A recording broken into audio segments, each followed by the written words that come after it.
Serious क्यों हूँ? वो डॉक्टर क्या करता है वो करेगा, मेरे को जो होना है वो समय के हिसाब से होगा, मैं नहीं रोक सकता किसी चीज को। लेकिन अभी का समय क्यों व्यर्थ करवाऊँ, मैं आनंद से जीऊँगा अभी। तो ये मेरी सोच है, और ये सोच मुझे सिर्फ धम्म से मिली कि जो अपना वर्तमान है उसमें जी, बाद में क्या हो गया, पहले क्या हो गया उसको भूल जाओ। यही बुद्ध ने सिखाया है, सुन, तो उसका सराव करना चाहिए हमारे जीवन में। तो ठीक है, धन्यवाद बुद्ध।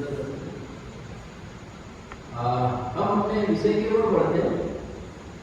अलंकार यानी गहना, ऑर्नामेंट्स, और हर किसी को गहने पसंद है, महिलाओं को ज़्यादा पसंद है, पुरुषों को भी पसंद है, और हम वो धारण करते हैं, वो बाहर ही गहने होते हैं, उससे हम सुंदर दिखते हैं। हमें ऐसा महसूस होता है मैं सुंदर दिख रहा हूँ, अच्छा दिख रहा हूँ।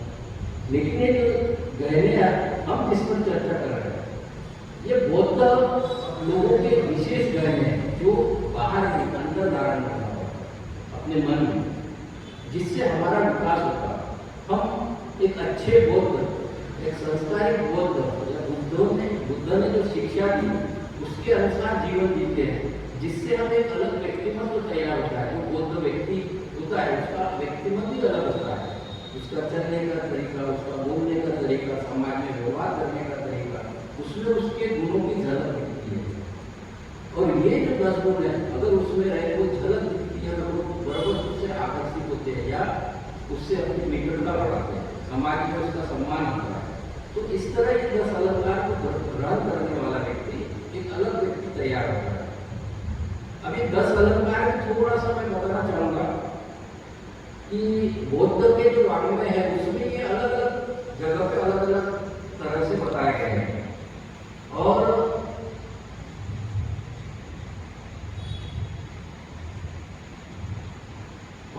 उनको बुद्ध वाङ्मय में अलग अलग पद्धति से अलग अलग जगह बताए गए। लेकिन यहाँ एक साथ 10 जो अलंकार बताए, ये त्रिरत्न बौद्ध महासंघ के जो संस्थापक थे उनके संग्रह थे, उनके चिंतन से आया।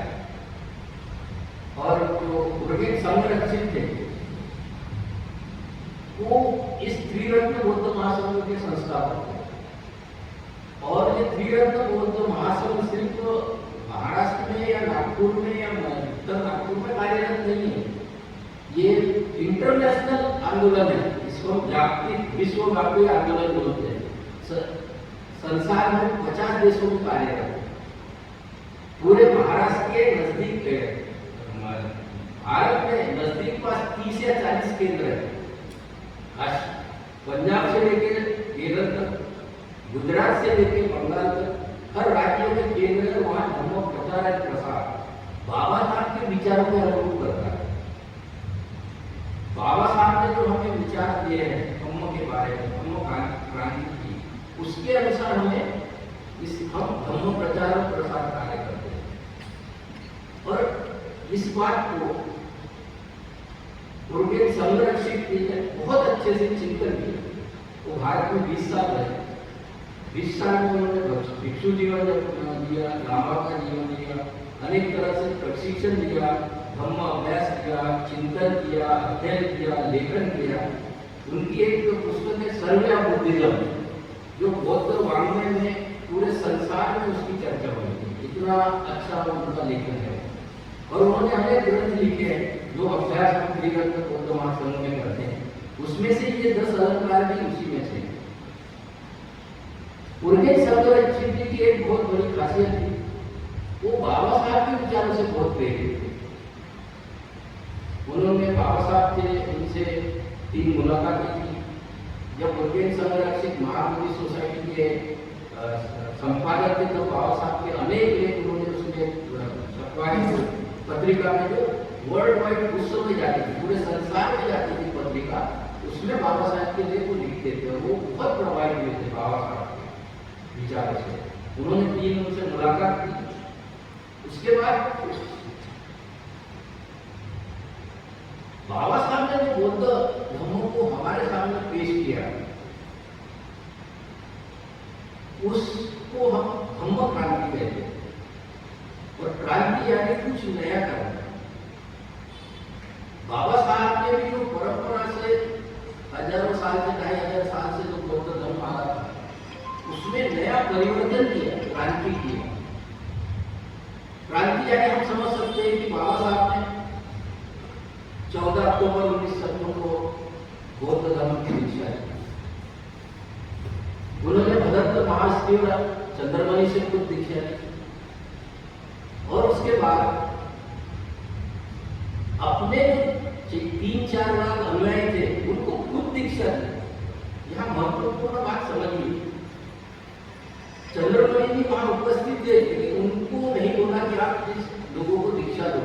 उन्होंने खुद उनको दीक्षा दी, 22 प्रतिज्ञा दी। और एक बात बताया उन्होंने, मैं वो मराठी में आपको समझ में आएगा इसलिए बताओ, दरेकाला दीक्षा देना, माने हर बौद्ध इंसान दूसरे को बौद्ध धर्मों की दीक्षा दे सकता है, परंतु वो आचरणशील व्यक्ति होना चाहिए। तो ये जो 3 बातें यहाँ हमें दिखाई देती है, ये परिवर्तन की लहर है। पुरानी परंपरा को कुछ नए अंदाज में दूरदृष्टि के साथ समाज को सामने रखना और धर्मों को या लोगों को उस मार्ग पर ले जाना, ये धर्म की क्रांति है। ऐसी क्रांति कहीं भी नहीं। मतलब बुद्ध काल से जो शिक्षाएं चली आ रही थी उसमें उन्होंने कुछ परिवर्तन किए, और ये परिवर्तन कौन कर सकता है? हमारे देश में कोई आदमी नहीं। जो बुद्धत्व प्राप्त व्यक्ति है या जो बोधिसत्व है वो ही कर सकता है। इसलिए हम बाबा साहब को बोधिसत्व बोलते हैं। लेकिन यहाँ एक समझने वाली बात और है, बाबा साहब को मरण बोलते हैं, देखो बोधिसत्व बोलते हैं।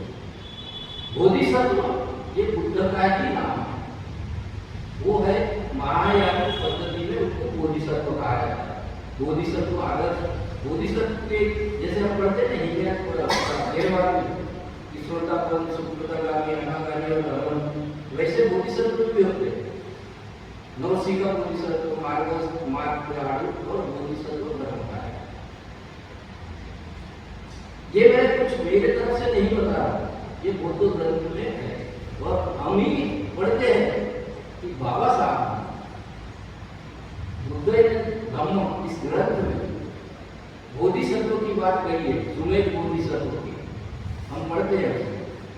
इसका अर्थ है कि बुद्ध धर्मों में बोधिसत्व थे, बुद्ध वाङ्मय में बोधिसत्व है, थे नहीं। लेकिन मैं यहाँ बताना कुछ और चाह रहा हूँ, उसके तरफ आप ध्यान दीजिए। तो ये जो परिवर्तन है, ये जो क्रांति है, इसको बाबा साहब अपने हिसाब से आगे ले जाना चाह रहे हैं। लेकिन दुर्भाग्यवश कि बाबा साहब को समय नहीं मिला और 6 तारीख दिसंबर को हमसे जुदा हो। लेकिन इस बात को मैंने जैसे कि पहले बताया, उर्गेन सदगुरु जी ने बहुत सटीक तरह से समझा। उनके जब उनसे चर्चा हुई ये सब बातें हुई उनके साथ, लेकिन फिर बाबा साहब के जाने के बाद 6 दिसंबर को नागपुर में विदर्भ में बहुत प्रवचन किए बाबा साहब के वहाँ परिनिर्वाण के बाद उन्होंने विदर्भ में बहुत से प्रवचन दिए और वो 1967 में भारत छोड़ के चले गए। वहाँ जाके उन्होंने ऑर्गेनाइजेशन तैयार किया, लेकिन उसका बेस है बाबा साहब की धम्मपद। मैं ये इसलिए कहना चाह रहा हूँ कि बाबा साहब ने जो हमें बुद्ध धम्म ग्रंथ दिया, उसमें किसी एक ज्ञान को या किसी एक पंथ को मान्यता नहीं दी। बाबा साहब ने खेरवाद से कुछ किया, महायान से कुछ किया, तंत्रयान से किया, और जो बहुत से पंथ है जैसे हेलोपाय, सेनपाय, साक्यपाय, ऐसे बहुत से पंथ है। बुद्ध की अलग अलग शाखा है, जापान में अलग है, चाइना में अलग है। जैसे आपने देखा होगा कि अपने को मतलब सुरेश रसाई आपने मार्ग किया होगा, बहुत बड़ी जमीन है। वो जब इंडिया में आए तो जब चलते थे तो वो एक बजाते हुए जाते थे और वो बोलते थे नम में वो बोलेंगे। तो हम जब बच्चे थे तो हम उनके पीछे पीछे जाते थे, हम भी बजाते थे। तो वो एक पंथ है, लेकिन इसमें विशेष बात यह है कि सभी पंथ या सभी संप्रदाय बुद्ध की ही शिक्षा को मानते हैं और बुद्ध ने जो बताया वैसा ही करते हैं। किसी ने 6 सील नहीं बताया, पंचशील या पंचशील कहीं पूरे दुनिया, मतलब बुद्ध की ही शिक्षा है। फर्क इतना पड़ गया ये पंथों में या ये संप्रदाय में कि जैसे मुझे लगा कि मैंने अपना विकास करना है, तो बुद्ध के काल में जो लोग थे उनको लगा कि हम भिक्षु बन जाए, जीवन ले लें, एकांत में जाए, ध्यान करें, साधना करें, अभ्यास करें, खुद का विकास करें। कुछ लोगों को बुद्ध की दूसरी बातें पसंद आ गई, उनको लगा कि मैं जीवन नहीं होगा, लेकिन मैं बुद्ध के गुणों का विकास करूंगा, समाज में रहूंगा, समाज की सेवा करूंगा, अपने जैसे बाकी लोगों को आगे विकसित करने के लिए ले जाऊंगा। कुछ लोगों को इस तरह लगा तो बुद्ध ने जो बाकी शिक्षा दी उसके अनुसार वो जीवनचर्या करने लगे। उनको लगा हम किसी से बुद्ध को प्राप्त करेंगे, हम परिवार में भी रह कर सकते थे, उनका अलग समुदाय बना। लेकिन किसी से किसी की दुश्मनी नहीं, सब लोग बुद्ध की शिक्षा को मानते हैं, लेकिन अलग अलग पद्धति से मानने के कारण अलग अलग पद पर समझते हैं कि भाई ये थेरवाद है, वो महायान है, हीनयान है, या इस तरह। अब इसमें बात ये हो गई कि बाबा साहब ने जो अनुभव किया, वो सिलोन गए, थाईलैंड गए, नेपाल गए, इधर बहुत से देशों में गए। फिर बाबा साहब ने जब अभ्यास किया, उनको लगा कि ये समय के अनुसार जैसे वहाँ के जो अरहंत हुए होंगे या वहाँ के बोधिसत्व होंगे, उनको कुछ अपना अनुभव हुआ तो धर्मों में जोड़कर बताए होंगे, तो वो जोड़ के बताने से वहाँ की परंपरा अलग हुई, हमें कुछ अलग लगता है। लेकिन ऐसा कुछ भी नहीं है। वहाँ जो बोधिसत्व हुए, यहाँ जो अरहंत हुए, उन्होंने जो अनुभव किया वो भी धर्म में जुड़ गया। इस तरह बौद्ध धर्म एक विशाल हो गया, और उस विशाल बौद्ध धर्म के साहित्य से बाबा साहब ने हमें जो चाहिए था, जो बुद्ध की ओरिजिनल शिक्षा थी, उसको निकाल के हमें दिया। उसमें महायान भी, हीनयान भी, वज्रयान, तंत्रयान, मंत्रयान सब है।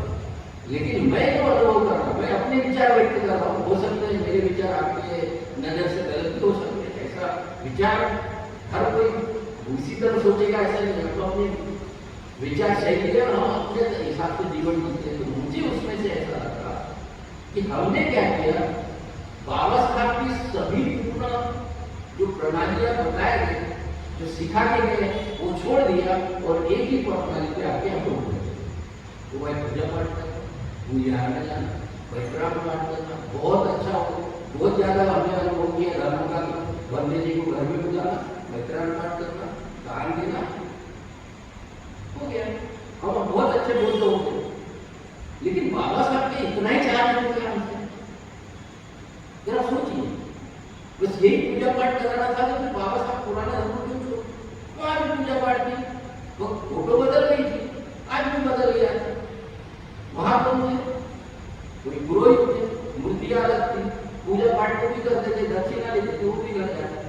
लेकिन इतना ही बाबा साहब ने नहीं सिखाया। ये हम ब्रेक लगा दिए अपने आप को, क्योंकि बाबा साहब ने जो आगे सिखाया, वो बुद्ध धर्म में लिखते हैं कि पूजा पाठ यज्ञ याद करने के बजाय मनुष्य के हमारे मानव को अच्छे संस्कार से संस्कृत करना जरूरी है। उसको अच्छे संस्कार देके उसके मन को परिवर्तन करना जरूरी है। लेकिन हमने परिवर्तन का पाठ नहीं किया, परिवर्तन हमने समझा ही नहीं, तो होगा कैसे? हम बिहार में आकर प्रवचन सुनिए तो परिवर्तन नहीं होगा, परिवर्तन करना पड़ेगा। और वो जो शिक्षा है उससे हम दूर हैं। वो शिक्षा है त्रिरत्न बौद्ध महासंघ में बताई जाती है, सिखाई जाती है। ये मेरे जैसा सामान्य व्यक्ति अच्छा बौद्ध जीवन जी सकता है, कैसे जी सकता है, वो वहां सिखाया जाता है। और उस शिक्षाओं में ये कल्याण मित्र का एक शिक्षा है, और वो उस परंपरा से आई है। इसलिए जैसे इन्होंने कहा कि आपको पता ही, मतलब इसके बारे में मालूमात नहीं होगी और सही भी नहीं होगी। जो लोग त्रिरत्न बौद्ध महासंघ में जाते हैं उनको कल्याण मित्र का मालूम है या उनके बारे में पढ़ाई होगी। ये बहुत बड़ा विषय है। इसके 8-8, 10-10 दिन के शिविर होंगे विषय समझाने। मैं तो 2-4 आधे घंटे में कुछ नहीं समझा पाऊंगा, लेकिन मैं कुछ उसका बेसिक आपको बताना चाहता हूँ कि इस तरह हमने बौद्ध धर्म की जो शिक्षा है आदि अधूरी हम समझ पाए, उसको पूरी तरह से बाबा साहब को समझ ही नहीं पाए। अगर बाबा साहब को हम समझेंगे तो खुद के परिवर्तन के लिए ज्यादा कोशिश करेंगे, खुद में बदल होना चाहिए। हमारे में जो अकुशल गुण है वो दूर होना चाहिए, हमारे कुशल गुणों का संचय होना चाहिए, हमें परिवर्तन होना चाहिए। बुद्ध का मार्ग ही परिवर्तन का है। अगर परिवर्तन नहीं तो हम सृष्टि के साथ हैं, क्योंकि सृष्टि हर पर, प्रकृति हर पर बदलती है। बुद्ध ने भी यही सिखाया, उनकी शिक्षा का बेस भी यही है, अनित्य है। लेकिन हम कहीं रुके हैं तो हमको उससे आगे बढ़ना पड़ेगा, और इसलिए हमें बाकी जो शिक्षा बाबा साहब ने दी उसका भी आचरण करना पड़ेगा। और खुद में परिवर्तन की दिशा में जाना पड़ेगा। अगर परिवर्तन की दिशा में नहीं गए तो हम जहाँ आए वही रहे और हम 60 साल से वैसा ही देख रहे हैं, हम जहाँ आए वही है। अब आप लोग बोलेंगे आप कैसे बात करते हो, पहले तो आप ऐसे कपड़े नहीं पहनते होंगे, आप बच्चे होंगे तो बड़े कपड़े पहनते हैं। बिल्कुल सही बात है, बच्चा था तो कुछ भी नहीं था, मेरे पिताजी के कपड़े, लेकिन इस देश की इकोनॉमी बदली। बाबा साहब के संविधान से मुझे अधिकार मिला और मैं आज अच्छी नौकरी करता। अधिकार नहीं होता तो नहीं, बाबा साहब ने ये दिया। यहाँ की इकोनॉमी बदली इसलिए मेरी हालत होती है। हम बड़े जो शहरों में रहते हैं या बड़े महानगरों में रहने वाले लोग, इन्हीं की मानसिक या इन्हीं की हालत सुधरी है, आर्थिक हो, मानसिक हो या भौतिकता में। आप वो शहरों के दूर जाइए 150 किलोमीटर में, हमारा समाज देखिए इस हालत में। और आज भारत में क्या क्या होता है मेरी बताने की जरूरत नहीं, आप न्यूज पेपर में या टीवी में देखते हैं कि हमारी इतनी बद से बदतर हालत है। क्यों है? हम हैं मानसिक गुलामी में। हमने परिवर्तन की दिशा में गए, जब मुझे समझ ही नहीं आएगा तो मैं करूंगा क्या? समझ नहीं आएगी तो मैं प्रतिकार नहीं करूंगा किसी को, जो कह रहा है वो सुनूंगा, अगर समझ है तो उसका उत्तर दूंगा। जैसे बाबा साहब ने अपनी पढ़ाई की तो संसद में एप्लीकेशन को बनाए थे, तो वो समझ डेवलप करने के लिए मुझे परिवर्तन भेजे थे और वो दिशा में जाना हमको जरूरी है। तो परिवर्तन ही हमारा एक जो लक्ष्य हो सकता है, जो हमें ट्रांसफॉर्म करते हैं। आज जो है उसमें हमें नई चीजें सीखकर, बुद्ध की शिक्षाओं को ग्रहण कर वैसे अपने आप में परिवर्तन करते जाना है। तो इस संदर्भ में कल्याण मित्रता एक बहुत बड़ा रोल अदा करती है। कल्याण मित्रता के बारे में बुद्ध ने जो कहा मैं वो बताना चाहूंगा। एक बार बुद्ध और आनंद का संवाद चल रहा था, तो आनंद उनके सहायक सचिव थे, सबको मालूम है उनके साथ कई साल रहे और वो सामान्य बातें करते थे। तो आनंद ने तथागत को एक बार बोला, तथागत मुझे ऐसा लगता है ये जो कल्याण मित्रता है ये अर्ध धम्म जीवन। बुद्ध बोलते आनंद ऐसा मत करो, कल्याण मित्रता संपूर्ण धम्म जीवन है।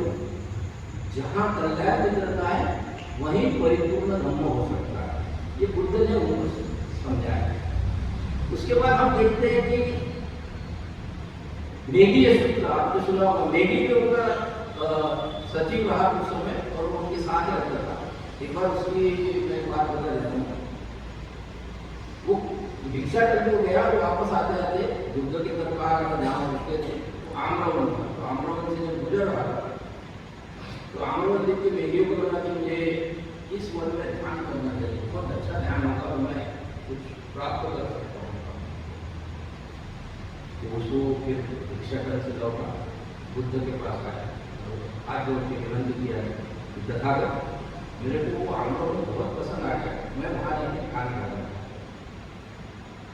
बुद्ध शांत रहे, बोले थोड़ा बहुत ठीक है, थोड़ी देर रुका, लेकिन उसको बहुत तीव्रता थी कि मेरे को ध्यान करने जाना है, बहुत अच्छा लग रहा। फिर कुछ देर के बाद बुद्ध के पास आया, बुद्ध को लगता था मेरे को वहाँ ध्यान करने जाना है, बहुत इच्छा हो। तथागत बोले कुछ देर रुक जाइए, कोई भिक्षु यहाँ आ जाएगा, फिर आप वो देखिए फिर कुछ देर रुक जाए, कुछ देर के बाद उसको रहा नहीं जाता, फिर बुद्ध के पास जाता, तथागत मुझे इजाजत दीजिए ना, मुझे ध्यान करने जाता। तो बुद्ध बोलते हैं ठीक है, आपको जैसा उचित लगता है कीजिए। उसको तथागत ने परमिशन दी, तो ध्यान करने चला जाता, जंगल में जाता है, ध्यान के लिए बैठता है, लेकिन उसका ध्यान ही नहीं लगता, उसकी बहुत गड़बड़ी, बहुत मानसिकता में विचलित था, वो एकदम परेशान हो जाता है, कैसे बैठ ही नहीं पा रहा। उसको लगा कि मुश्किल है, बैठ नहीं पाऊंगा ध्यान में, और फिर वो उठकर आने लगता है। तो आते समय उसको अपने आप से लज्जा लगती है, आत्मग्लानि होती है, जिसे हम कहते हैं बौद्ध धर्म में वी कहते हैं, वी मुझे स्वतःची लाज वाटते कि मैं काहीतरी चूक केलेला आहे उस तरह। और एक अपद्रव्य होता है, मतलब दूसरे लोग क्या कहेंगे, समाज क्या कहेगा, मेरे आदर्श क्या कहेंगे, मेरे गुरु है वो क्या है, ये दो गुण बोधों के बहुत महत्वपूर्ण गुण है। अगर ये दो गुणों पे वो जीवन जीता है तो भी वो सही मार्ग में चल सकता है। ये हमारे में विकसित हो रहा है। तो मैगी को लगा कि मैंने अच्छा नहीं किया, बुद्ध ने मुझे रोका था, मैं चला गया, जाकर वो माफी मांगता है, तथागत मैंने गलती किया, मैं रोका नहीं, आपने बोला था मुद्दा अभी समय नहीं है। तो उन्होंने कहा ठीक है, लेकिन बोले उन्होंने कुछ उसको देखना है। तो बुद्ध उन्हें 5 बातें बताते हैं मैगी को। वो 5 बातें क्या है मैं बताना चाहूँगा। सबसे पहले उनको कहते हैं कि आप कल्याण मित्रता विकसित कीजिए। कल्याण मित्रता आपको अति आवश्यक है, वो विकसित करना है। दूसरा उन्हें कहते हैं कि आप शिलाचरण गहन आचरण कीजिए। तीसरी बात बताते हैं कि ब्रह्म चर्चा कीजिए, मतलब अपने मित्रों से, अपने आचार्य से या जो आपके सीनियर बनते हैं उनसे धर्म के बारे में चर्चा करके उसको समझिए। अपने आप में एनर्जी विकसित कीजिए, एनर्जी कीजिए, ताकि आप हमेशा धर्म सीखने के लिए उत्साहित रहें और प्रज्ञा विकसित। तो इस तरह मैगी को 5 बातें बताया। तो मैं ये आपको कल्याण मित्रता का संदर्भ देना चाहता हूँ कि बुद्ध ने बड़ी शिक्षाएं दी। सिगाल वाक्य तो मैं सिगाल को भी बुद्ध ने मित्र की अच्छा ही बताया, कैसा मित्र अच्छा होता है, कैसा मित्र बुरा होता है। 3 अनिरुद्ध की भी बुद्ध धर्म में कथा आती है, शायद आपको मालूम होगा कि 3 मित्र रहते, एक ही जैसे रहते, एक दूसरे को क्या चाहिए इसकी उनको ज्यादा फिक्र रहती है, मेरे से ज्यादा मेरे मित्रों को क्या आवश्यकता है। जब बुद्ध संवाद करते तो वो बोलते हम तीनों एक ही है, हम एक जैसा जीवन जीते हैं। तो वहां मित्रता दिखाई है, गहन मित्रता। गंधर्व सूत्र में भी इस कल्याण मित्रता का जिक्र है, पुष्पालंकार सूत्र में भी इसका जिक्र है। एक आध्यात्मिक काव्य का ग्रंथ है और इसमें चीनी लोग इसको बहुत पढ़ते हैं, उनका फेवरेट ग्रंथ है। तो ऐसे अनेक संदर्भ मिलते हैं जहाँ कल्याण मित्रता का बुद्ध की तरफ से उपदेश आया है या कल्याण मित्रता को सिखाना चाहते हैं। हम मैत्रेय बुद्ध का भी नाम सुने, मंजूश्री बोधिसत्व भी सुने, जो कल्याण मित्रता के बोधिसत्व थे, उन्होंने सिखाया है। तो ऐसे अनेक जगह पे कल्याण मित्रता को बताया गया है। लेकिन फर्क इतने बड़ा कि ये जो शिक्षा है उत्तर भारत में, जैसे जो महान परंपरा है रामायण में, उधर ज्यादा विकसित हुई। वहाँ रामा लोग शादी करते हैं, उनके पास बच्चे होते हैं, परिवार होता है, लेकिन वो धर्म का अच्छा आचरण करते हैं, बहुत अच्छा आचरण करते हैं। और बुद्ध को जो अग्रसर भी है, उनसे बहुत से उनमें बोधिसत्व जैसे लोग हुए जो मार्गस्थ हैं, बहुत से ऐसे लोग भी हुए जहाँ उन्होंने धर्म को बढ़ाने के लिए बहुत सी ये मेहनत की या उन्होंने बुद्ध धर्म का विकास किया, उसमें बहुत सी बातें सिखाया। लेकिन वो चीज है हमने तरफ आई गई या हमने उसको बाबा साहब के उस सभी संतुलन को छुआ ही नहीं, हम पूजा पाठ में खुश हो गए। तो हमें वो भी पढ़ना पड़ेगा। अगर सही में हमें एक अच्छा बुद्ध बनना है तो बाबा साहब ने जो शिक्षा दी, जहाँ जहाँ से दी, उन सबको पढ़ना पड़ेगा, सीखना पड़ेगा, आचरण करना पड़ेगा। तभी हम बाबा साहब के विचारों के अच्छे बुद्ध बन सकते हैं। किसी एक जगह रुक गए तो हम बाबा साहब के विचारों के अच्छे बुद्ध नहीं है, ऐसा हम समझ सकते हैं। तो इसमें मैं और आगे आपको ये बताना चाहूंगा, ये जो कल्याण मित्रता है, मैंने जैसे बताया कि ये बहुत बड़ा विषय है और इसके 8 दर्जन जिनके शिविर होते हैं, तो छोटे जगह पे इतने आधे घंटे में सिर्फ आपको क्या है देश उसका क्या है वो बताने की कोशिश करूंगा। तो जैसे कि हम देखते हैं कि हम समाज में रहते हैं, है ना, हम बौद्ध समाज के लोग हैं, हम समाज के लोग हैं, तो हम जहाँ रहते हैं यहाँ पे एक प्रथा है, एक संस्कृति इसकी तैयार होगी कि हर चीज की कीमत होती है, हर चीज के मूल्य में तोड़ी जाती है। अनुभव कर सकते हैं। अब मैं उसके बारे में मित्रता के बारे में बताता कि मित्रता कैसे तोड़ी जाए सामान्य जीवन में। हम मित्रता जब करना चाहते हैं तो सबसे पहले देखते हैं कि उपयोगिता क्या है, मतलब इससे क्या मिलेगा या इससे क्या फायदा होगा। अब देखते हैं हमारे वसाहत में कोई बहुत बड़ी बिल्डिंग वाला है और मेरा घर थोड़ा सा कम जगह में सोचता है यार बड़े बिल्डिंग वाला इससे मित्रता होना चाहिए, कार वाला है, बोलने वाला है, या कभी कभी हम ऐसा भी सोचते हैं कि यार हमारे मोहल्ले में जो वो साहब रहते हैं, बहुत बड़े ऑफिसर हैं, उनसे मित्रता बढ़ाना चाहिए। तो हम अपनी आवश्यकता और उपयोगिता के हिसाब से मित्रता बढ़ाते हैं, मित्रता विकसित करते हैं। बहुत बार ऐसा होता है कि हम मित्रता आनंद आता है, आनंद लेने के लिए बढ़ाते हैं। जैसे हम जहाँ रहते हैं वहाँ मॉर्निंग वॉक को जाना है तो सोचते हैं आजू बाजू को मिल जाए, मित्रता कर लेंगे, फिर साथ में घूमने जाएंगे और मित्रता बढ़ाने के पिक्चर देखने जाएंगे, फिर कहीं और चले जाएंगे, म्यूजिक सुनेंगे या क्रिकेट मैच, कोई मित्र चाहिए। तो इस तरह हम अपने आनंद के लिए या अपनी खुशी के लिए मित्र बनाते हैं। बहुत बार ऐसा भी होता है कि हम अच्छा ही ढूंढते हैं, ये अच्छा आदमी है, सभ्य दिखता है, विनयशील दिखता है, आचरण वाला दिखता है, बुद्ध धर्म की शिक्षा का अनुसार दिखता है, हम उससे भी मित्रता बढ़ाते हैं।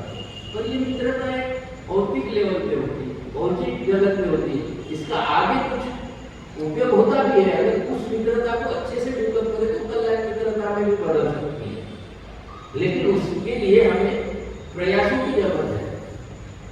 और जो मित्र है वो आध्यात्मिक जीवन जीना चाहता है या हम जीना चाहते हैं, इस पर भी वो निर्भर होती है। अब कल्याण मित्रता इसमें से क्या है, हम इसको देखेंगे। कल्याण मित्रता में सबसे पहली बात ये आती है कि आध्यात्मिक जीवन में प्रगति करने के लिए हमें जो सहकार्य कर सकता है या जिसकी सोच आध्यात्मिक जीवन में या खुद के विकास करने में है, ऐसे लोगों की यह मित्रता होती है। अब कल्याण में तो हम क्या बोल सकते हैं, कल्याण के बारे में ऐसा शब्द, कल्याण यानी लाभकारी, मंगल, सुंदर, मन को सुख देने वाली, जीवंतपना, मराठी में जीवंतपना बोलते हैं। जब हम मित्र से मिलते तो हमें अच्छा, बहुत अच्छा लगता है, एनर्जेटिक महसूस होता है। इस तरह का अनुभव होना, नैतिकता होनी चाहिए, नीतिमत्ता होनी चाहिए, ये सब कल्याणकारी बातों में आती है। फिर मित्रता क्या है, मित्रता एक दूसरे के प्रति लगाव, एक दूसरे के प्रति हमें अट्रैक्शन होता है, सहृदयता होती है। हृदयता मतलब मनातून भिडणारी गोष्ट, सकारात्मक फीलिंग होती है, अच्छा अनुभव करते हैं, भावनात्मक उन्माद रहता है, भावनात्मक हम उससे रिलेशन डेवलप करते हैं, ज्यादा तो मराठी जीवाणा मतलब जीवाणा, उस तरह के हमसे उससे मतलब रिलेशन डेवलप करते हैं। अब यहाँ मित्रता का आधार क्या है, मित्रता का आधार है प्यार। जैसे एक माँ अपने इकलौते पुत्र या पुत्री पे जितना प्यार करती है, वैसा प्यार निश्चल भावना से, शुद्ध प्रेम, वैसा प्रेम कल्याण मित्रता में होता है। पर यहाँ प्रेम को हम दूसरी तरह से नहीं समझना। जैसे युक्ति और वियोग का प्रेम होता है,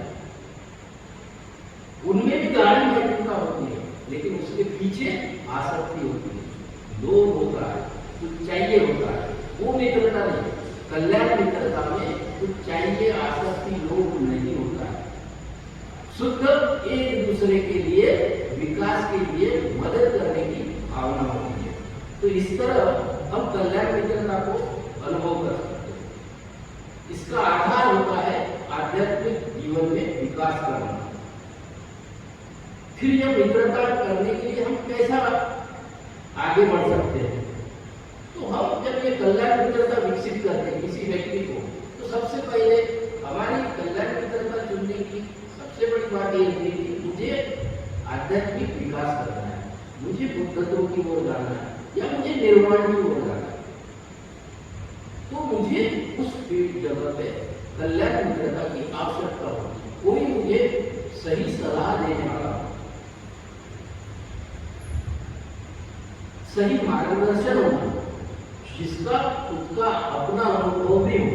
तो ऐसे ही हम क्या ढूंढते हैं, सबसे पहले हम देखते हैं कि उसमें अच्छे सद्गुण होना चाहिए, अच्छे गुण होना चाहिए, वो विनम्र होना चाहिए, सहनशील होना चाहिए, ग्रहणशील होना चाहिए, उसमें मैत्री होना चाहिए, करुणा होना चाहिए और त्रिरत्न के प्रति मन में श्रद्धा होना चाहिए। श्रद्धा हम कैसे विकसित करते हैं, जैसे हमने अभी पुष्प अर्पण किए, अगरबत्ती अर्पण किए, मोमबत्ती अर्पण किए, फिर हमने वाणी से बोला, हमने पंचशील ग्रहण किया, इससे हमारे मन में श्रद्धा होती है। श्रद्धा जब विकसित होगी तो हम हमारे आदर्श के प्रति ग्रहणशील होते हैं। इसलिए सबसे पहले पूजा करते हैं कि हमारे आदर्श जो है उनके प्रति हम ग्रहणशील हों, और फिर उसके बाद धम्म सुनते हैं। ये धम्म मेरा अपना नहीं है, न मेरा कोई अनुभव। मैंने बुद्धन ने जो सिखाया, मैंने पढ़ा, उसको समझने की कोशिश किया, वैसा जीवन जीने की कोशिश करता हूँ। लेकिन बुद्धन होता किसी को भी आज इस दुनिया में अनुभव नहीं है, लेकिन उन्होंने जो सिखाया वैसा हम जीवन जी सकते, वहां तक जा सकते हैं, ये बुद्ध ने सिखाया। तो वो जीवन जीने के लिए हमें कल्याण मित्रता मदद करता है, इसलिए हमें बौद्ध धर्म में कल्याण मित्रता की आवश्यकता होती है। दूसरा, हम सत्य को देखते हैं कि वो सत्य का हिमायती है क्या, सत्य तो जीवन जीने का उसका अनुभव है क्या, वो सहकार्य करता है कि सत्य को खोजने के लिए या निर्वाण की ओर जाने के लिए। इस तरह हम उसमें सद्गुण देखकर उसकी प्रामाणिकता को देखते हैं, फिर हम मित्रता आगे बढ़ाते हैं। सुंदरता को भी देखते हैं, लेकिन सुंदरता हम चेहरे की या शरीर की नहीं, मन की सुंदरता देखते हैं। जैसे कई बार ऐसा होता है कि किसी से हम मिलते हैं तो बहुत आनंद आ रहा है, खुशी महसूस होती है, ऐसा लगता है कि हमें इससे बार बार मिलना चाहिए, उसका सहवास हमें कल्याणकारी लगता है, आनंददायी लगता है। तो ऐसी चीजें भी हम उनसे देखते हैं तो उनसे बरबस हमारी मित्रता भावना के साथ जुड़ने लगती है। हम कुशल बातें भी देखते हैं कि उसके साथ रहने से हमें अच्छा अनुभव हो, हमारा मंगल होगा, हम कुशलता पूर्ण वहाँ उससे व्यवहार कर सकेंगे, नैतिकता उसमें आधार होगी और नीतिमत्ता की स्पष्टता होगी, संवेदनशील होगा। इस तरह जब वो गुण देखते हैं तो हम बरबस उससे कल्याण मित्रता के लिए आगे बढ़ते हैं, और ये कल्याण मित्रता दोनों तरफ से विकसित की जा सकती है। सिर्फ मैंने ही वो नहीं करना चाहिए, तो वैसे वो सामने वाले ने भी विकसित करना चाहिए और मैंने भी करना चाहिए। दोनों जैसे गुण विकसित करेंगे तो हमारी कल्याण मित्रता आगे बढ़ेगी, और कल्याण मित्रता आगे जब बढ़ती है तो हमारा उसमें सबसे पहला फायदा ये होता है कि हम ध्यान करते हैं, धम्म अभ्यास करते हैं, जैसे कि बेगी को बताया, और धम्म चर्चा करते हैं। हमारे जितने भी शिविर होते हैं उसमें ग्रुप चर्चा होती है, जो भी प्रवचनकार अपना विषय रखता है, फिर 10-12 लोग बैठ के चर्चा करते हैं कि इन्होंने जो सिखाया सही में ऐसा ही है क्या। उससे चिकित्सक बुद्धि से उस पर विचार विनिमय करते हैं, और फिर अगर हमें लगता है तो हमें उसको एक्सेप्ट करना है, नहीं लगता है तो रिजेक्ट करना है। हम उनसे चर्चा कर सकते हैं कि आपका मत बराबर। जब तक हम धम्म चर्चा नहीं करेंगे हमें कुछ भी समझ में नहीं आएगा। मैंने बताया, आपने सुने, कल घर गए आप भी मिल जाओ। जब तक उस पर हम अपनी बुद्धि का और अपने तर्क का उपयोग करके धम्म की जो देशना है उसमें चर्चा नहीं करते हैं, हमें अच्छी तरह से समझ में नहीं आती। तो इस तरह उस पर चर्चा करना जरूरी है। अब इस कल्याण मित्रता से आपको क्या फायदे हो सकते हैं, या मुझे क्या फायदे होंगे, या क्या लाभ हो सकता, तो मैं उसके बारे में बताना चाहूँगा। कल्याण मित्रता में कल्याण मित्र सबसे पहले हमें सुरक्षा देता है, क्योंकि जब हम आचरण की ओर आगे बढ़ते हैं तो जागरूक रहना पड़ेगा। हमें कोई भी ऐसा कार्य नहीं करना है जिससे हमारे शील भंग हो। तो मित्र हमारा ध्यान रखता है, हमें सुरक्षा प्रदान करता है कि मैं कहाँ गलत हो रहा हूँ, या शील आचरण में कहाँ कमजोर पड़ रहा हूँ, समाज में जिसके कारण मुझे अनुभव आएगा, गलत अनुभव आएंगे, वहाँ सुरक्षा प्रदान करता है, और उस चीज की हमें स्पष्टता देता है, क्लियरिटी देता है, हमें वो चीज बताने की कोशिश करता है, हमारा ज्ञान दूर करने की कोशिश करता है, हमें समय समय पर एक जैसे छाया की तरह हमारा साथ देता है, हमारे अकुशल बातों में भी हमें उससे ऊपर उठाने में मदद करता है, और हमारी अगर अच्छी बातें हैं तो उसको और कैसे विकास किया जाए इस पर भी हमें मदद करता है। हमारे अच्छे समय में और हमारे बुरे समय में, दोनों समय वो हमारे साथ रहता है, कभी हमें छोड़ के नहीं जाता, जब तक हम श्रोतापन्न नहीं होता। तो अगर हमारे बुरे दिन है तो हम देखते हैं कि हमारे सामान्य मित्र सब छोड़ के चले जाते, कोई पूछने नहीं आता दुख में, लेकिन सुख में है तो आपके घर में जब कोई कार्यक्रम तो 1000 लोग पड़े रहते हैं, लेकिन कल्याण मित्र हर समय आपके साथ मदद के लिए खड़ा रहता है। आपको तो मदद करता है, अगर आप नहीं है, कुछ हादसा हो गया तो आपके परिवार की भी वो जवाबदारी उठाने की कोशिश करता है। इसमें एक मैं उदाहरण बताना चाहूँगा। मैंने जैसे बताया कि उर्गेन संघ रचित संघ के संस्थापक हैं, वो कैलिफोर्निया में थे। वहाँ कुछ जो लामा थे वो कुछ और बोधिसत्व के करीब हो गए या उस मार्ग को मार्गस्थ थे, ऐसे लामा दार्डे बोलते थे। तो वहां वो स्कूल चलाते थे।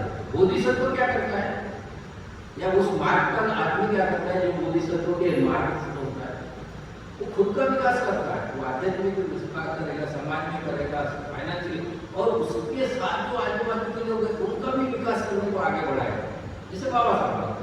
तो ये वहाँ स्कूल चलाते थे दार्डे, तो उनको पैसे की नितांत आवश्यकता थी, तो ये उन्हें संगठन उन्हें मदद करते थे। जब इंग्लैंड गए तो इंग्लैंड से आज भी संघ से उनके स्कूल को मदद आती, ये मित्रता है। इस तरह मित्रता सामाजिक फायदे होते हैं। अब मित्रता, कल्याण मित्रता के हम मानसिक फायदे देखते हैं। मानसिकता जब आदमी की खराब होती है, विचलित होता है, सांसारिक भौतिक जगत में हम रहते हैं तो बहुत बार हम टेंशन में रहते हैं, विचलितता रहती है, क्या करूं, परेशान हो जाते हैं। फिर क्या करते हैं, हमारा समाज बहुत बार क्या करता है, वो उधर जाता है 90 ml, नहीं तो फिर छोटी दुकान। मैक्सिमम शाम को देखिए हमारे एरिया के सब बार कभी सर्वे कर लीजिए, सब टेंशन मिटाने जाते हैं, दुनिया भर की झंझटों से परेशान होकर कोई मार्ग नहीं मिलता तो उधर जाता है। अगर वो धम्म के सानिध्य में आए तो भी टेंशन फ्री हो जाता है, लेकिन आते नहीं। तो ऐसी परिस्थिति में हमारा कल्याण मित्र हमें सही सुझाव देता है, सही मार्गदर्शन देता है, बुद्ध की शिक्षाओं से हमें अवगत कराता है। बुद्ध ने कैसे सिखाया कि मानसिक विचलितता से, तनाव से, शारीरिक मानसिक डिप्रेशन से आप कैसे ऊपर आओगे।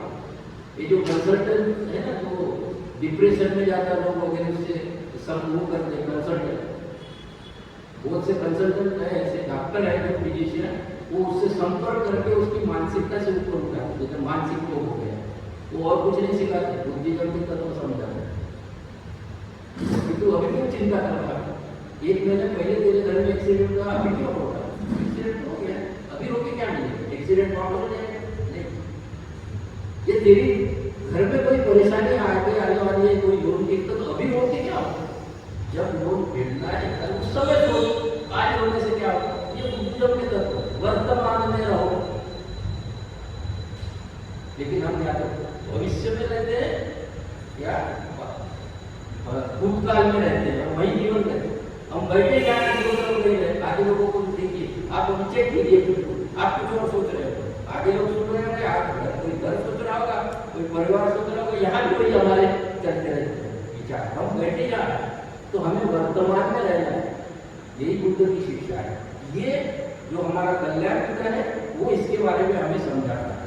और ये बहुत समस्या है अकेले बन गया यूरोप कंट्रीज में, वहाँ कोई किसी को नहीं मिलता, तो अपने घर में सोच रहे सालों से तो कोई किसी से बात नहीं करता, अपने अपना परिवार, अपना घर, अपना ये रिटायर हो गया, अपने घर में कोई पूछने वाला नहीं, कोई बताने वाला नहीं, ऐसे डिप्रेशन में जाते हैं। ऐसे लोगों को संघ से बहुत फायदा हो रहा है, तो संघ में आते हैं, सब मिलकर ध्यान करते हैं, धम्म चर्चा करते हैं, एक दूसरे के विचार का आदान प्रदान करते हैं, ये धम्मों से फायदा होता है, ये कल्याण मित्रता से फायदा होता है।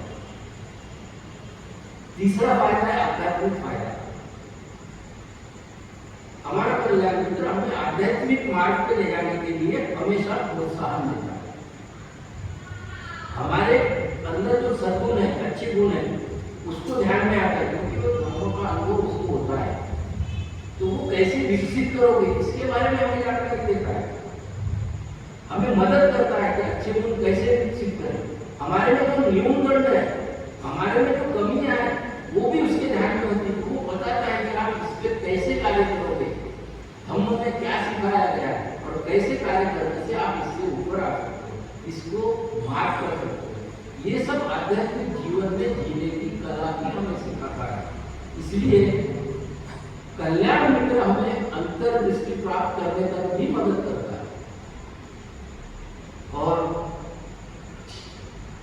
अंतर्दृष्टि प्राप्त करने के लिए जिसको हम क्या कहते हैं, 3 बंधन तोड़ना। श्रोता बंधन जो होता है आदमी तो 3 बंधन तोड़ना, 10 बंधनों में से 3 तोड़ता है, 5 नहीं लेता। इस तरह जब वो 3 बंधन तोड़ने के लिए प्रवृत्त करता है, हमें मार्ग पे ले जाता है, और वो 3 बंधन मैं नाम बता दूंगा, सत्काय दृष्टि, सीवन परामर्श और चिकित्सा। पहला सत्काय दृष्टि, पक्का दृष्टि को हम बदलना नहीं चाहते, जैसे वैसे रहे। और किसी ने बोला भाई ऐसा मैं तो बोलूं बिहार में चलना आज बहुत अच्छा, मैं तो चल दरअसल वाले धर्म क्या है, बुद्ध धर्म इतना बड़ा कई बार पढ़ा, पहले पेज से आगे पेज तक क्या लिखा है पता पड़ा, तो पढ़ने से क्या फायदा। समझो, आचरण करो, आचरण जरूरी है। पढ़ने से ज्यादा आपको अपने आप में उस शिक्षा को ग्रहण करो, ऐसा जीवन जीना आवश्यक है। पढ़ना बहुत ज्यादा, पढ़ना जरूरी है, लेकिन सिर्फ पढ़ने से ही काम नहीं चलता। ये बुद्ध की शिक्षा में लिखा है। सीधवत परामर्श क्या है, यंत्रवत काम करो। हम ये बहुत चांगले बोलते देखते हैं, रोज सकाळी उठतो, आंघोळ करतो, अगरबत्ती लावतो, अगरबत्ती लावल्याशिवाय मी तो चाय पीत नहीं। इसका अर्थ क्या है, तुमको अगरबत्ती लगाने का अर्थ नहीं समझा। चाय पीने और अगरबत्ती लगाने में क्या फर्क, और क्या अच्छा और क्या बुरा है, समझा ही नहीं। अगरबत्ती हमारे आदर्श के प्रति श्रद्धा विकसित करने से, चाय का कोई संबंध नहीं है, लेकिन हम चाय से संबंध। तो ये छोटी छोटी बातें हमें समझना पड़ेगा।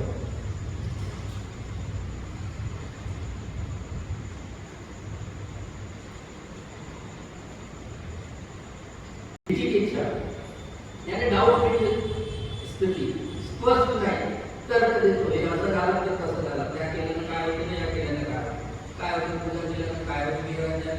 इस तरह हम तर्क देते, लेकिन आचरण में नहीं आता। तो जब ये आदमी 3 बंधन तोड़ता है तो श्रोतापन्न होता है, मतलब बुद्धत्व के निर्वाण के मार्ग पर वो एक मुकाम पे आ जाता है, उसके बाद वो पीछे नहीं आता। ये बोधिसत्व की अनिर्णीय स्थिति है।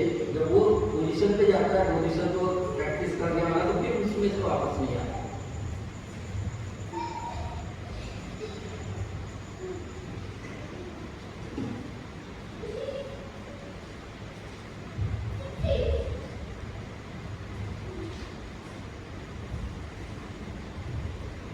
अनिवर्तनीय ऐसा उसको कहते हैं। जब बोधिसत्व उस मार्ग पे होता है तो वो उससे वापस नहीं आता, फिर आगे ही विकास करते हैं। और बोधिसत्व का सबसे बड़ा गुण है, वो बुद्ध को प्राप्त नहीं करना चाहता।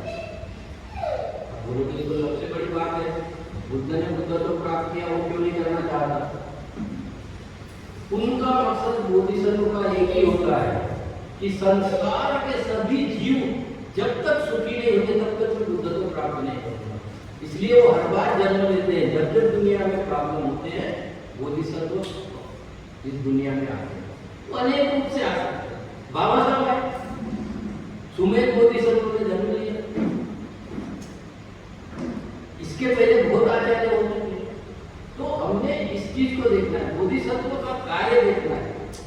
और बुद्ध धर्म में ये सिखा है, जो हमारे आदर्श है उनके जैसा मुझे बनना है, उनके मार्ग पे चलना है।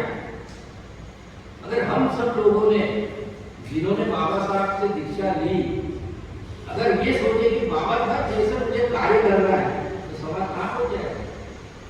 बाबा साहब तो ये कहते थे कि मुझे पूरा समाज परिवर्तन नहीं हो तो भी चलेगा, लेकिन मुझे 5 लोग चाहिए तलवार के साथ।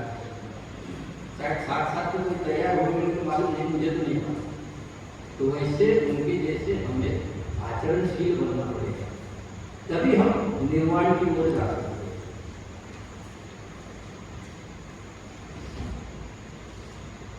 अब ये जो कल्याण मित्रता है, इस पे चलने के लिए हमें धम्मों का सानिध्य चाहिए, वो वातावरण चाहिए। हम अकेले में या करते रहे कि इसका बहुत अच्छा आचरण नहीं कर सकते, इसलिए उस चीज को सीखने के लिए हमें शिविर केंद्रों में जाना पड़ेगा। 8-10 दिन सामाजिक वातावरण से, भौतिक जगत के वातावरण से अलग रहना पड़ेगा, मन को एकाग्र कर इसको सीखना पड़ेगा, तब हम इस चीज का अर्थ समझेंगे और ऐसा आचरण करने लगेंगे। और इसलिए हमारे यहाँ तो कई शिविर केंद्र तो साल भर शिविर होते हैं, अलग अलग शिक्षाओं के, बुद्ध की अलग अलग शिक्षा है, अलग अलग तरह के जो उनके सूत्र है उनका पठन होता है, शिक्षण होता है, वो समझाया जाता है। लेकिन कल्याण मित्रता या अच्छा व्यक्ति बनने के लिए या कल्याण मित्रता डेवलप करने के लिए आपको अपने में 5 गुणों को, 4 गुणों को विकसित भी करना पड़ेगा। सबसे पहला गुण है ये है कि हमें पाप देशना करना सीखना पड़ेगा। पाप देशना क्या होती है? हमारे अकुशल गुणों की या आचरण की माफी मांगना, या हमने किसी से पंचशील के विरोध या पंचशील में नहीं बैठकर आचरण किया है और उसका मन दुखा है, तो हमें उससे क्षमा मांग के आना चाहिए। यस, मेरी गलती हो गई, मैं ऐसा आगे नहीं करूँगा। ये हमारे में सद्गुण विकसित करना पड़ेगा। और ये बुद्धों का सबसे बड़ा सद्गुण पुण्यानुमोदन करते आना चाहिए। हम कभी करते ही पुण्यानुमोदन, यानी किसी ने कुशल कर्म किया है, अच्छा काम किया है, दूसरों के भले का काम किया है, तो उसका पुण्यानुमोदन करो, उसे कहो कि आपने बहुत अच्छा काम किया है, आपके काम से बहुत का फायदा हुआ है, हमारा फायदा हुआ है, मुझे फायदा हुआ है, इसलिए मैं आपका पुण्यानुमोदन करता हूँ, आभार व्यक्त करता हूँ।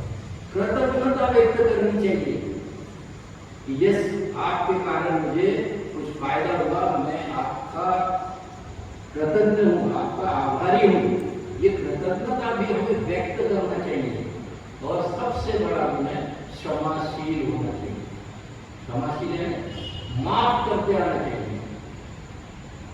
ठीक है, किसी ने आपसे गलत व्यवहार किया है, जाने अनजाने में गलती है, उसका पार्ट है, लेकिन हम मन में गांठ बांध के रखते हैं, हमारा द्वेष बढ़ता है। जब तक कोई समय आए कि वो द्वेष उस पर हम उगलते हैं, निकालते हैं, उसका कोई विवेक नहीं। तो इस तरह का स्वभाव बुद्धों का नहीं होना चाहिए, क्षमाशील होना चाहिए, हमें क्षमा करके आना। ठीक है, जो किया उसका कर्म है, उसका जो भी फल होगा उसे मिलेगा, कोई कर्म का फल है, मुझे उस चीज को छोड़ देना। इस तरह हमें क्षमाशील होना भी या क्षमाशीलता सीखना जरूरी है।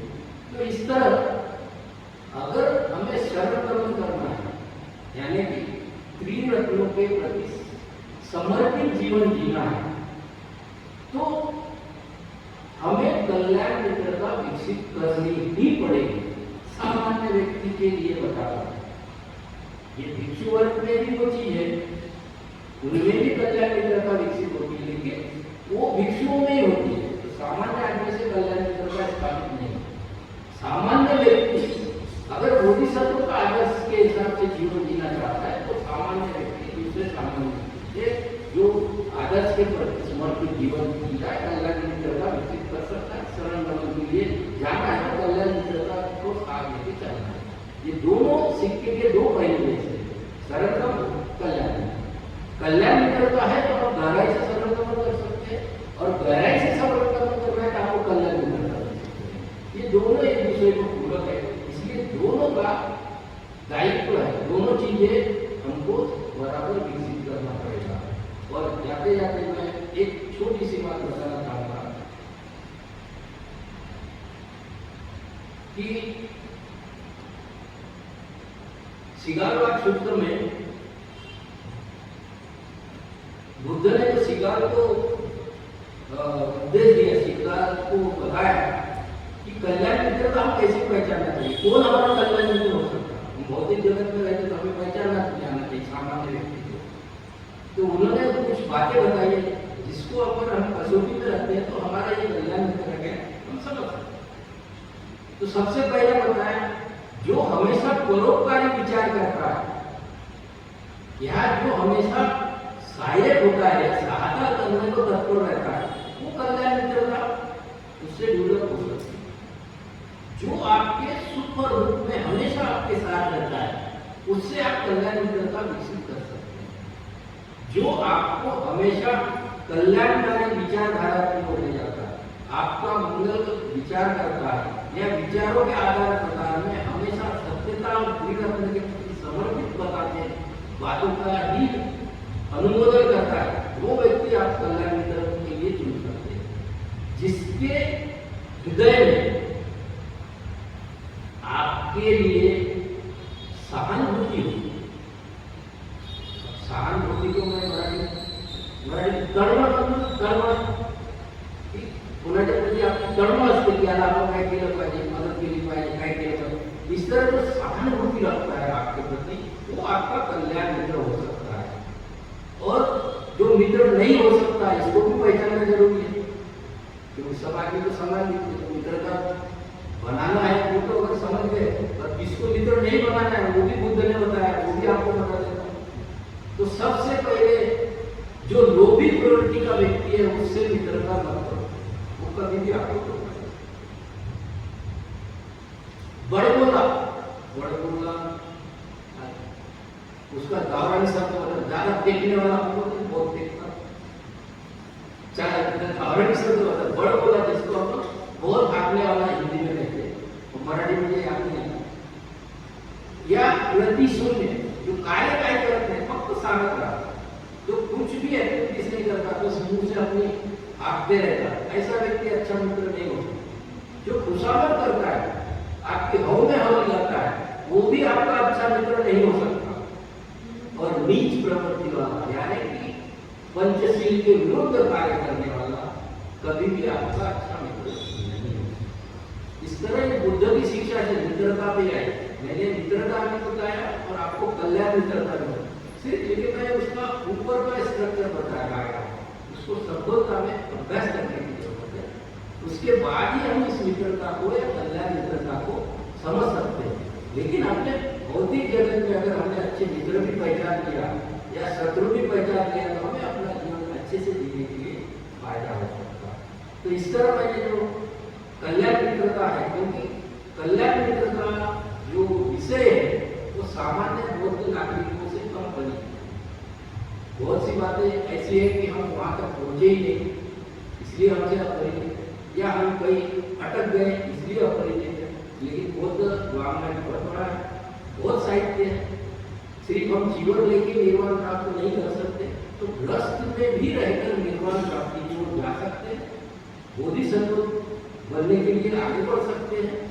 सिर्फ हमारा मार्ग कठिन कैसा है, मैंने जीवन ले लिया तो संसारिक परिवार मेरी परेशानी से मुक्त हो गया, घर संसार कैसे करना सब, तो आगे टेंशन खत्म हो, फिर पूरा मैं बुद्धत्व प्राप्ति के लिए लगाऊंगा, ध्यान करूंगा, धर्म अभ्यास करूंगा, धर्म चर्चा करूंगा, लोगों को मार्गदर्शन करूंगा, अपना प्रज्ञा का विकास करूंगा, करुणा का विकास करूंगा, तो जल्दी जाऊंगा। अब मैं संसारी आदमी हूँ, मेरे को परिवार भी संभालना है, मेरे को बच्चों को पढ़ाना भी है, नौकरी भी करना है, क्या निर्वाण प्राप्ति की ओर नहीं जा सकता, मेरा अधिकार नहीं है। बुद्ध ने सिखाया और वो बाबा साहब ने हमें बताया, लिखते थे, लेकिन हम दुर्गम करते हैं, क्योंकि वहां हमें कुछ मेहनत करना पड़ेगा, हमें चीजों का आचरण करना पड़ेगा, हमें धर्म अभ्यास करना पड़ेगा, हमें धर्म में अभ्यास करना पड़ेगा, हमें ध्यान करना पड़ेगा, प्रामाणिकता से त्रिरत्न को समर्पित जीवन जीना पड़ेगा। आप कर सकते हैं। उत्तर भारत के या एशिया खंड के उत्तर के, चाहे आप जापान देखिए, चाइना देखिए, कोरिया देखिए, सब लोग पारिवारिक रहते बुद्धत्व की ओर आकर आ जाते हैं, उनके बड़े मठ बौद्ध धर्म का आचरण करते हैं, पारिवारिक भी। आपको सुरेश ससंजी के साथ एक आदमी सबसे पहले भारत से जापान गया था पढ़ने, इसे याद है, संरक्षित मानवीय गुरु जी थे, जो पुराने लोग जानते होंगे, लक्ष्य विभाग के सामाजिक कार्यकर्ता मानवीय गुरु जी, हाँ, उनका लौटा गया था, पहला भारतीय जापान में गया था बौद्ध धर्म से बनते सुरेश ससंजी ने, इतने से हम भी बच्चे बनते संरक्षित करके फेमस है लक्ष्य विभाग में, तो वहां पर आए पारिवारिक रह सकते, उन्होंने यहाँ की शादी की,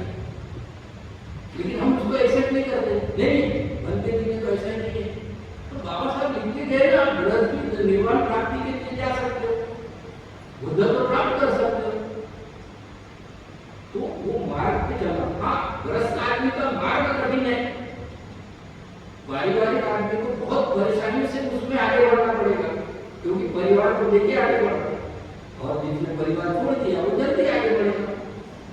अगर वो निर्माण काम तो 50 साल में कर रहा है तो परिवार का आदमी 70 साल में करेगा, लेकिन जाएगा तो वहां जाना जरूरी है, शुरुआत करना जरूरी है। लेकिन हम पारिवारिक लोगों ने हमारे विकास के मार्ग को तरफ देखा ही नहीं, पूजा पाठ में लगे और वही लगता है कि बाबा साहब ने इतना ही बताया। लेकिन बुद्ध धर्म इस ग्रंथ को आप पढ़िए, बहुत चीजें लिखी है बाबा साहब ने, तो हमारे जैसे ग्रस्त के लिए ज्यादा लिखी है, उनको भी मालूम था कि हर आदमी घर नहीं छोड़े, संसार में रह के ही उसको निर्माण को ले जाना होगा। और इसीलिए बाबा साहब ने क्रांति की, 14 अक्टूबर खुद दीक्षा दी, पारिवारिक आदमी ने दूसरे पारिवारिक को दीक्षा दी और बोला अरे को दीक्षा दी, लेकिन हम लोग चाहकर बंद कर दिए। हमारे विकास के जो रास्ते हैं उसमें ताला लगा दिए, लेकिन हमको करना ही पड़ेगा। अगर हम अपना विकास चाहते हैं, हमारे बच्चों का विकास चाहते हैं, उनका भविष्य अच्छा बनाना चाहते हैं, तो हमें धर्म आचरण करना पड़ेगा ताकि आने वाली पीढ़ी इस मार्ग पर चले। तो इस तरह ये कल्याण निकलना हमारे विकास के लिए बहुत आवश्यक चीज है, और ये मार्ग हमें पढ़ना चाहिए, सीखना चाहिए, समझना चाहिए। तो आज के लिए मुझे लगता है इतना ही काफी है। मेरे विचारों में जो मुझे आया समझ आकलन हो वो आपके सामने रखने की कोशिश की, कुशलता की गलतियाँ तो मुझे माफ कीजिए। और आपने मुझे यहाँ बोलने के लिए जो संधि दी, मेरे विचार रखने के लिए संधि दी, और आप सब ने शांतता से मुझे सुन लिया, इसलिए आप सबका मैं धन्यवाद करता हूँ, आभार व्यक्त करता हूँ। धन्यवाद। जय हिंद।